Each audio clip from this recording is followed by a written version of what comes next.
श्री ब्रह्मा जी भगवान का स्तवन कर रहे हैं। कहते हैं, नाथ आपसे क्या क्षमा मांगू, आप सर्व कारण कारण हैं, आप नारायण हैं और मैं तो आपसे उत्पन्न हुआ हूं। लेकिन ये बात कह के वो डर गए, शक में पड़ गए।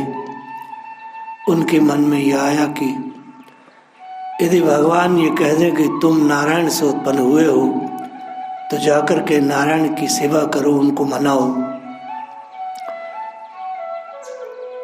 तो वहम जैसी आया वैसे ही कहते हैं, नहीं नहीं महाराज,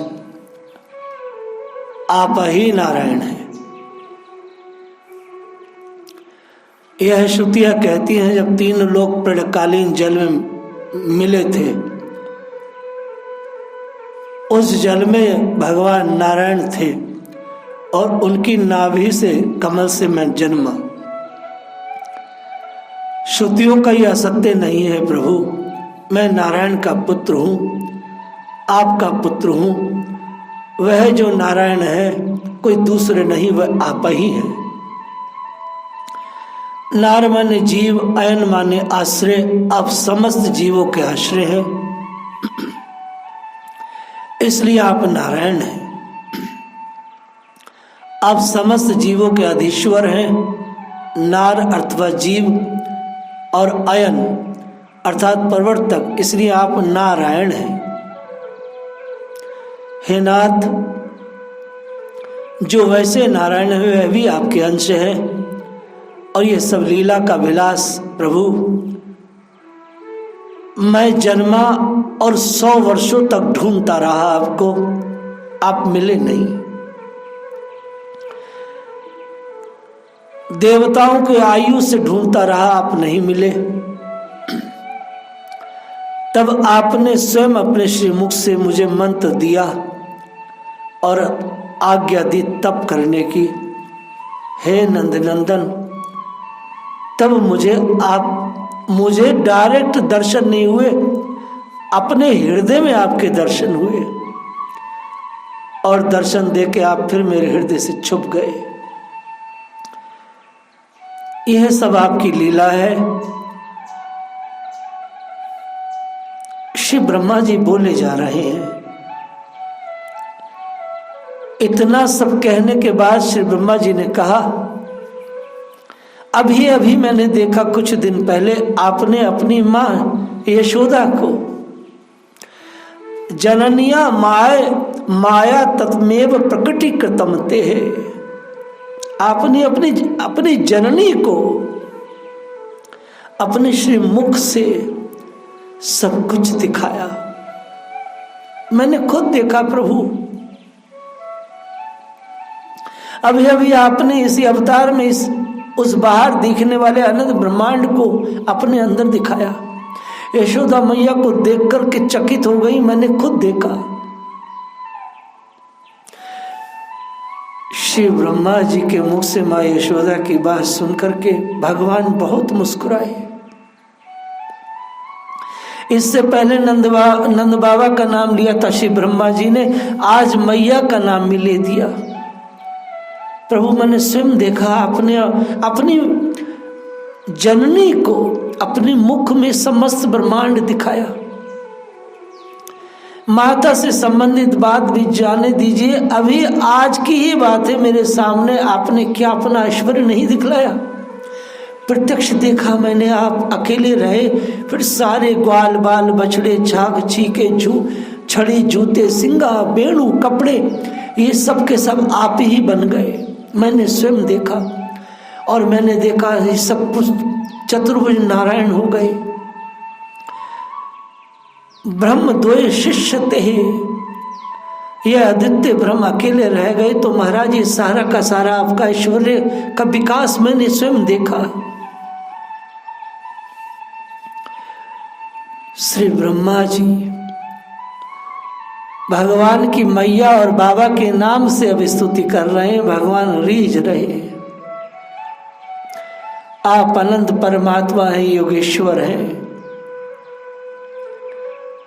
प्रभु ये संपूर्ण जगत सपन के समान असत्य और अज्ञान रूप और दुख में है, दुख पर दुख देने वाला है। यहाँ पग पग पर दुख ही दुख मिलता है। आप परमानंद स्वरूप हैं और आप परम ज्ञान स्वरूप हैं। आप अनंत हैं नाथ, पर सत्य तो वास्तव में आप ही हैं। श्री ब्रह्मा जी के मुख से एक बड़ी सुंदर बात निकली स्तुति में। प्रभु आपका जो ऐसा स्वरूप है, यह समस्त जीवों का अंश अपना ही स्वरूप है। जो आचार्य रूपी गुरु के सूर्य से तत्व ज्ञान रूपी दृष्टि को प्राप्त करके अपने स्वरूप में आपका साक्षात्कार कर लेते हैं, वह झूठे संसार रूपी सागर से मानो पार कर जाते हैं। ये श्लोक बड़ा सुंदर है। इस पर बड़े बड़े आचार्यों की बड़ी सुंदर सुंदर टीकाएं हैं। आचार्य रूपी गुरुओं के सूर्य से ब्रह्मा जी कहते हैं, जो आचार्य रूप में गुरु हैं, जो आचार्य तत्व से गुरु बने हैं, अर्थात बहुत प्रैक्टिकल हैं, बहुत थ्योरिकल हैं, बहुत पढ़े लिखे हैं और उस पढ़ाई लिखाई के साथ अपने जीवन को जीते हैं। ऐसे तत्व ज्ञानी महापुरुषों रूपी गुरुओं के सानिध्य में जो लोग जीवन जीते हैं, वह प्रभु इस झूठे संसार रूपी सागर से मानो पार कर जाते हैं। आप उनको अपना स्वरूप दे देते हैं। तरंतीव भावांतरतः भवान नृताम बुद्धि, उनको ऐसी बुद्धि प्राप्त हो जाती है गुरुजनों की कृपा से। भगवान कितने आश्चर्य की बात है, आप हैं और अपनी आत्मा, परंतु लोग आपको पराया मानते हैं। हे नाथ, आप कितने जीव के निकट हैं, एकदम निकट उसके हृदय में रहते हैं और मनुष्य आपको पराया मानता है। ये शरीर आदि को ही अपना स्वरूप मानता है, आपको अपना स्वरूप नहीं मानता। ये जो चेहरे दिखते हैं, इन्हीं को ही अपना मानता है प्रभु। हे अनंत, आप सबके अंतकरण में नित्य विराजित हैं। इसलिए जो महात्मा लोग हैं, जो संत लोग हैं, वह आपके अतिरिक्त जो कुछ भासता है सबका त्याग करके आपको ही पकड़े रहते हैं। और कैसे पकड़े रहते हैं? ये सब महात्मा आपको अपने अंदर ढूंढते हैं, भीतर ढूंढते हैं, बाहर नहीं ढूंढते। ये श्री ब्रह्मा जी की स्तुति का सबसे सुंदर श्लोक लगता है मुझे। ब्रह्मा जी कहते हैं, जो ये महात्मा है, ये जो मुनि है, ये ऋषि है, ये संसार में आपको नहीं भटकते नहीं, आपको देखने के लिए, आपको पकड़ने के लिए, आपको छूने के लिए, खोजने के लिए। बोले कहाँ मिलते हैं? बोले ये सारे महात्मा जो हैं, ये चुपचाप एकांत में बैठकर अपने अंदर उतरकर आपको खोजते हैं और आप मिल जाते हैं।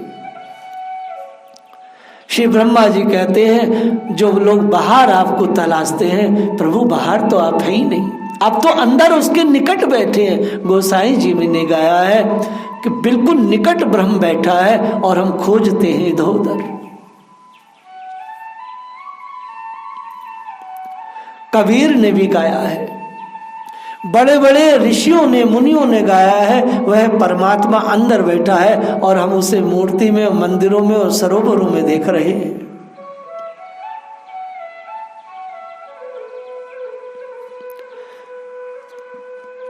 श्री ब्रह्मा जी अब तक ज्ञान ज्योति से, ज्ञान के दीपक ज्योति को जला करके ब्रजराज कुमार की आरती कर रहे थे। श्री ब्रह्मा जी अब तक बहुत ही ब्रह्म विचार से, आपने देखा लगातार 7 दिन से ब्रह्मा जी स्तवन कर रहे हैं, ज्ञान परक स्तुति कर रहे हैं। इसलिए कह रहे हैं श्रीपाद जीव गोस्वामी, अब तक भगवान की ज्ञान ज्योति से, ज्ञान के दीपक की ज्योति जला करके पिता मैंने ब्रजराज कुमार की आरती की। निराजन करते करते श्री श्याम सुंदर के चंद्रवत चरण की ओर जैसी दृष्टि गई, जैसे ही दृष्टि भगवान के चरणों पर गई, चरणों पर जाते के साथ ही ब्रह्मा जी की आंखें भर आई। अभी तक बहुत ही ज्ञान परक स्तुति चल रही थी, जैसे ही भगवान के चरणों पर निगाह गई, भक्ति की विमल धारा बह चली। ज्ञान गरिमा का सारा प्रवचन उस धारा में डूब गया। ज्ञान की लो ज्योति जो थी वह स्निग्धता से समाहित हो गई, अर्थात भगवान के चरणों में जाकर के बुझ गई, बिल्कुल बुझ गई, खत्म हो गई। क्योंकि जो भी ज्ञान है वो भगवान के चरणों में जाकर के समाप्त हो जाता है। यावन्न चश्मी ही तत्वतः, जिसको प्राप्त करना हो उसको तो भक्ति के स्निग्ध प्रभाव में निमग्न हो जाना चाहिए।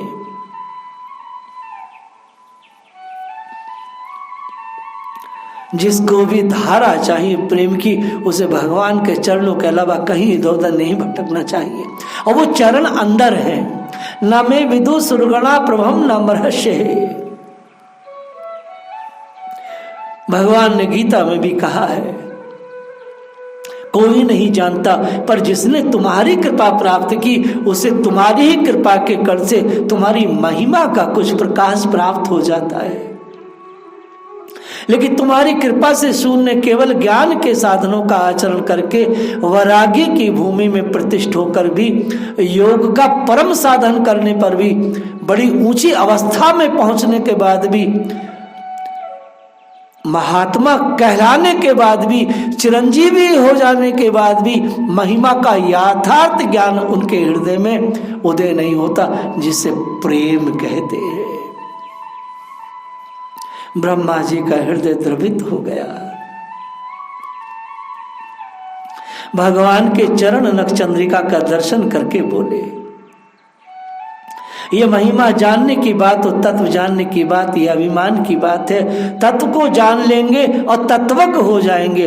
बहुत ध्यान से सुनो, तत्व को जान लेंगे, तत्वज्ञ हो जाएंगे, भगवान की महिमा को जान लेंगे तो महिमा के जानकार बन जाएंगे।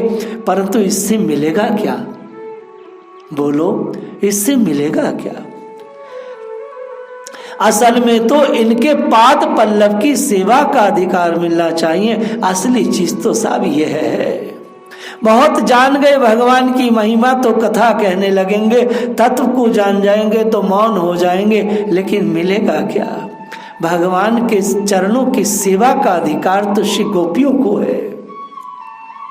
ब्रह्मा जी ने महिमा का गान करते हुए कहा, अब चाहा कि भगवान के चरण बिंद में उनकी रति हो जाए, इसलिए सोचा कि यह उनके बस की बात नहीं है।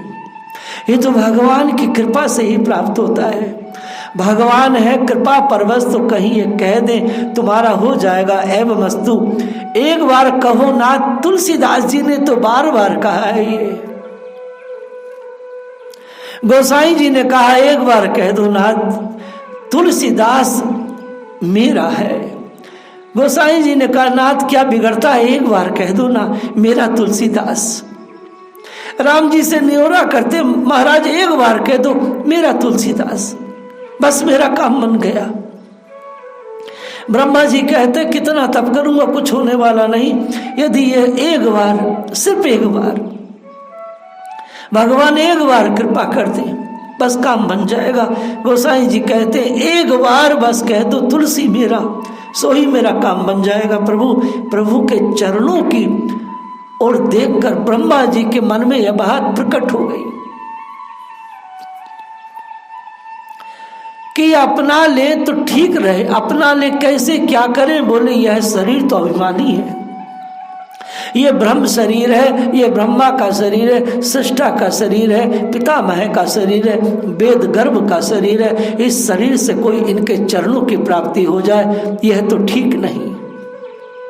ये तो अभिमान की अभिव्यक्ति है। ये मैं सृष्टा हूं, इसलिए इस रूप में हमारा काम होगा नहीं, हो सकता नहीं। देखिए ब्रह्मा जी का दैन्य देखिए, कितना बड़ा दैन्य है। बोले इस शरीर से भगवान मिले, ये ठीक नहीं रहेगी, भक्ति में शोभा नहीं आएगी।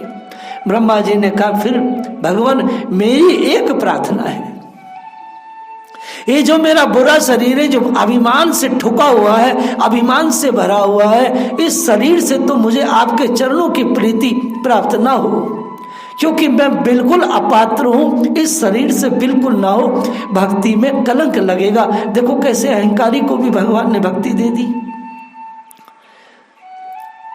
ब्रह्मा जी भगवान से प्रार्थना करते हैं, ऐसी प्रार्थना तो कोई किया नहीं। देखो सरकार, नीच अधम प्रार्थना करने योग में नहीं, परंतु आप कृपा परवश हैं, आप अपने स्वभाव से कहीं च्युत नहीं होते, तो एक काम करें, आप मुझे सौभाग्य दान दे दें, मुझे एक सौभाग्य मिल जाए। कहीं पर इस ब्रह्मा के शरीर से ना हो तो ना सही, ये ब्रह्मा के शरीर से तो ये सौभाग्य प्राप्त होने वाला नहीं, और मैं चाहता भी नहीं, इतने बुरे शरीर से आप सौभाग्य मुझे दें। क्या करें? आप ऐसा करें, पशु पक्षी कीट पतंग भ्रंग किसी भी योनि में हो, आपके दासों में से एक बन जाऊं, आपके जो दास वर्ग हैं उसमें एक दास बन जाऊं, सदा दास बना रहूं और तुम्हारे चरण कमलों की सेवा में संलग्न रहूं। ब्रह्मा जी ने मन में सोचा, कहीं भगवान कह दे तुम कीट क्यों बनना चाहते हो, पतंग क्यों बनना चाहते हो, पशु क्यों बनना चाहते हो।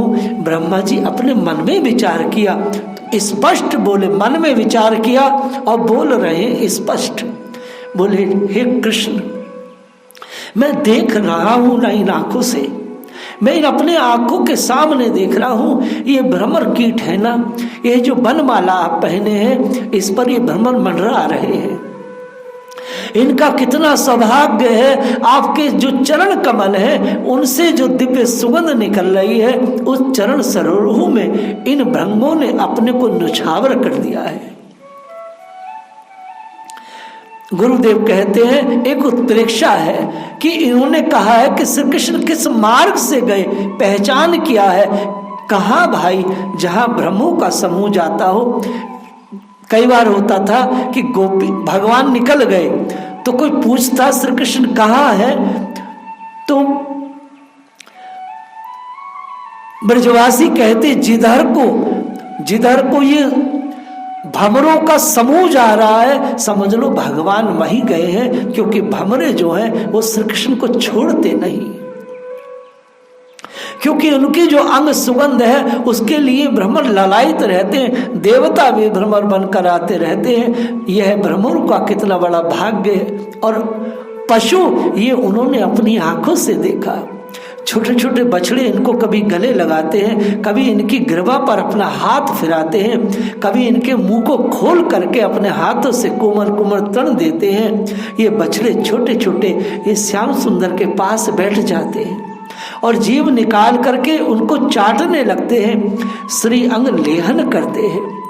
हे महाराज, ऐसा सौभाग्य मेरा क्या है, मैं चतुर्मुख ब्रह्मा, ये पशु मुझसे कितने अच्छे हैं जो अंग लेहन करते हैं। और पक्षियों की बात, ये बड़भागी जो शुकपिक है, ये मधुर कंठ से गीत सुना सुना कर आपको आनंद बढ़ा रहे हैं।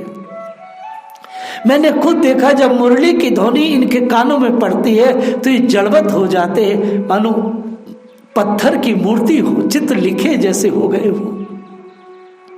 इन पक्षियों के सामने मेरे भाग्य की कोई तुलना नहीं की जा सकती। हमारे हृदय देश में जो चरण कभी स्पर्श नहीं प्राप्त करते थे, वह चरण इन तृण अंकुरों पर चल रहे हैं। श्री ब्रह्मा जी कहते हैं उन चरण कमलों का मृदुल स्पर्श इन दुर्वा घास को प्राप्त हो रहा है, जो ये घास के दल हैं, इनको धन्य है महाराज।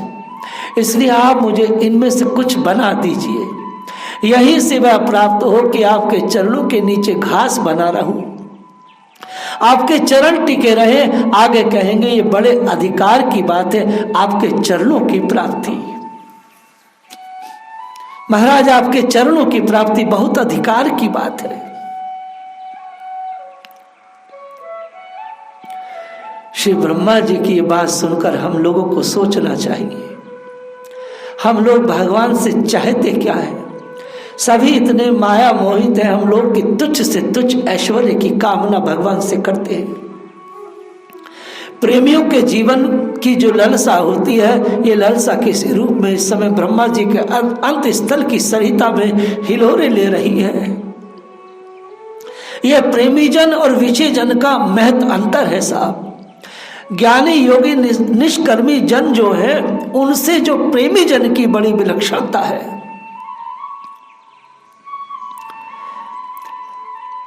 मैं इनमें से कुछ हो जाऊं,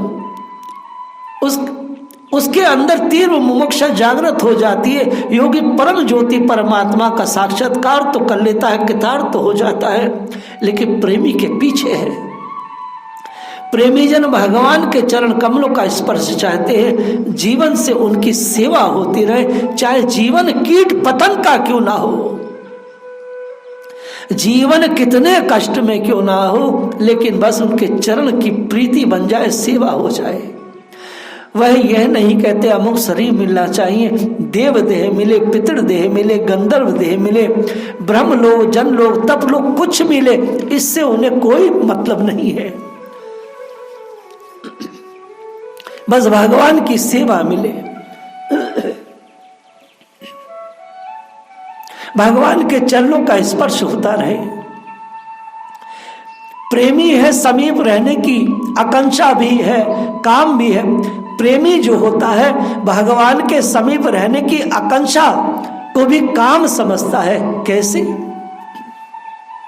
किसी ने पूछा ये क्या कह रहे हो, प्रेमी तो भगवान के साथ रहता है, समीप रहता है। तो श्री जीव गोस्वामी बहुत सुंदर उदाहरण देते हैं। श्री गोपांगनाएं जो रही वह तो वृंदावन में रही, और मथुरा समीप ही है, तो थोड़ी सी दूर उन्होंने कभी मथुरा जाने का संकल्प ही नहीं किया।